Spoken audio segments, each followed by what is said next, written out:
নমস্কার বন্ধুরা, বানিয়ে ফেললাম ব্রোকলি দিয়ে ভেটকি মাছের কাঁচা টমেটো দিয়ে ঝাল। খেতে হয়েছিল ভীষণ ভালো, তাই করলাম তোমাদের সাথে শেয়ার।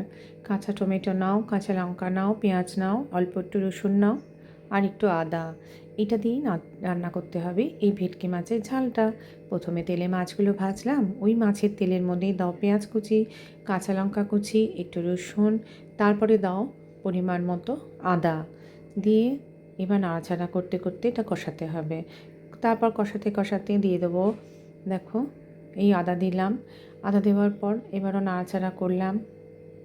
নাড়াচাড়া করতে করতে কাঁচা টমেটোগুলো কেটে রেখেছিলাম, সেই কাঁচা টমেটোগুলো দিয়ে দিলাম।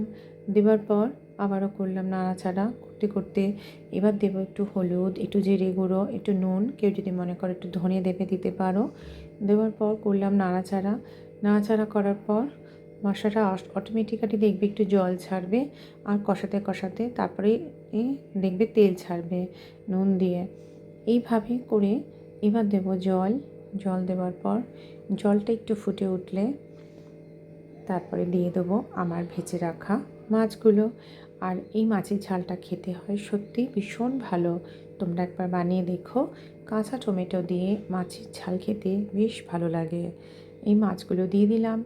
এবার দেওয়ার পর কিছুক্ষণ রেখে ফুটিয়ে গেলে তারপর এটা নাবিয়ে ধনেপাতা, ওপর থেকে ধনেপাতা কুচি ছড়িয়ে দাও। ব্যাস রেডি আমার এই কাঁচা টমেটো দিয়ে ভেটকি মাছের ঝালটা। আর খেতে হয় ভীষণ ভালো। এই ধনেপাতা কুচি ছড়িয়ে দিলাম। তোমরাও বানিও আর আমাকে অবশ্যই জানিও তোমাদের কেমন লাগলো কাঁচা টমেটো দিয়ে।